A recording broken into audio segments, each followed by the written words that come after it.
Actor, músico y cantante estadounidense. Ezra Matthew Miller es un ícono internacional que ha hecho mucho renombre por todo lo que ha logrado, y hoy lo conoceremos un poco más. Hola amantes del cine, esto es Cine en Casa. Hoy te traemos la historia jamás contada de Ezra Miller. Antes que nada no olvides suscribirte y activar la campanita para no perderte los próximos videos. Sin más, comencemos. Ezra Matthew Miller nació el 30 de septiembre de 1992 en Whitehall, Nueva Jersey. Su padre Robert, que fue vicepresidente y director general en Hyperion Books, una agrupación de Walt Disney Company encargada de la publicación de libros para adultos, es editor en Workman Publisher. Su madre, Martha Koch, es bailarina de danza contemporánea. Tiene dos hermanas mayores, Saya y Katrin. Su padre es judío y su madre, que posee ascendencia alemana y neerlandesa, es cristiana. Miller se considera judío y espiritual. Cuando tenía 6 años comenzó a estudiar ópera con el fin de superar su dificultad en el habla. Llegó a cantar con la Ópera Metropolitana de Nueva York y actuó en el estreno en Estados Unidos de la ópera contemporánea White Raven, del compositor Philip Glass. Asistió a la Rockland Country Day School y The Hudson School, pero terminó abandonando ambas luego del estreno de Astor School a los 16 años. Comenzó su carrera de actor en 2008 con Astor School, en la que interpretó a un adolescente en un internado. Después apareció en City Island en 2009 con Andy García, Juliana Margulies y Steven Strait. También coprotagonizó Beware the Gonzo y Every Day, las cuales fueron estrenadas en el Festival de Cine de Tribeca. En esta última película interpretó a un adolescente homosexual con Lee Scriver y Helen Hunt como sus padres. Posteriormente, actuó en la película de BBC Films We Need to Talk About Kevin con John C. Reilly y Tilda Swinton, dirigida y adaptada por Lenny Ramsey, la cual está basada en una novela del mismo nombre publicada en 2003 por la escritora estadounidense Lionel Shriver. La película se convirtió en una sensación de Festival de Cine de Cannes, ganando elogios por parte de la crítica. Miller también interpretó a Damien en la serie de televisión Californication y a Tucker Bryant en Royal Pains durante 2 temporadas. Uno de sus papeles más reconocidos fue el de Patrick en la adaptación cinematográfica de la novela The Perks of Being a Wallflower, donde compartió reparto junto a Logan Lerman y Emma Watson. La cinta terminó recaudando $33.4 millones y obtuvo buenas críticas, al igual que la actuación de Miller. John Anderson de Newsday dijo: Ezra Miller interpreta al homosexual Patrick en una confusa e inusual forma. En septiembre del 2013 firmó para actuar en la adaptación cinematográfica de la novela Madame Bovary. En octubre del 2014 se confirmó que interpretaría a Barry Allen, el superhéroe conocido como Flash en el universo extendido de películas de DC Comics, haciendo un cameo en Batman vs Superman Dawn of Justice y Escuadrón Suicida, ambas en 2016, además de aparecer en Liga de la Justicia 2017.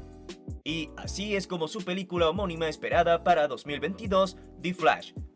El 28 de junio del 2011, en Pittsburgh, donde se estaba filmando The Perks of Being a Wallflower, fue detenido por pasar con su automóvil un semáforo en luz roja. Dentro del vehículo, la policía descubrió 20 gramos de marihuana. En un principio fue acusado de posesión de drogas, pero la acusación fue retirada más tarde por el juez. En su lugar, Miller debió pagar una multa de $600 por provocar una alteración del orden público. Más tarde, comentó: no me siento como si hubiese alguna necesidad de ocultar el hecho de fumar marihuana. Es una sustancia inofensiva a base de hierbas que aumenta la apreciación sensorial. En 2012 salió del armario como queer, declarando que siente atracción por todas las personas, por lo que no podía considerarse heterosexual. Se identifica como una persona transgénero, queer y de género no binario. Se ha descrito a sí mismo: la forma que elegiría para definirme a mí mismo no sería como gay. Me he sentido atraído mayoritariamente por ellas, pero he estado con muchas personas y estoy abierto al amor donde quiera que se encuentre. He tenido muchos amigos maravillosos de distintos géneros y sexos, y estoy muy enamorado de nadie en particular. También ha declarado: he tenido muchas, ya sabes, pijamadas con finales felices en mi juventud. Mi periodo de exploración, creo que eso es esencial. Cualquiera que no haya tenido un momento gay probablemente está tratando de evitar alguna confrontación con una realidad en su vida. Por otro lado, en 2013 se unió a la campaña Salva el Ártico de Greenpeace. También se unió al proyecto Aurora en un viaje para salvar el Ártico. La misión es declarar el Polo Norte como área protegida en nombre de toda la vida en la Tierra. Con el respaldo de millones de personas, un grupo de jóvenes fueron a plantar una bandera en el fondo del mar y pedir un santuario en la zona deshabitada alrededor del polo. En una entrevista de noviembre del 2018 afirmó que su género es no binario, ya que no se identifica ni como hombre ni como mujer. Para el 2022 fue arrestado 2 veces en Hawái, la primera en marzo por cargos de alteración del orden público y acoso, y la segunda en abril por arrojarle una silla a una mujer provocándole un corte en la frente. Por cierto, si te está gustando el video no olvides suscribirte, activar la campana de notificaciones y darle me gusta a este video. Continuamos. Cabe mencionar que este actor, como se pudo mencionar por encima, ha estado lleno de controversias, de las cuales resaltan las siguientes. Número 4. El 28 de junio del 2011, en medio de la filmación de The Perks of Being a Wallflower, Miller era un pasajero en un vehículo que fue detenido en Pittsburgh por una luz de freno rota. La policía descubrió 20 gramos de marihuana en posesión de Miller.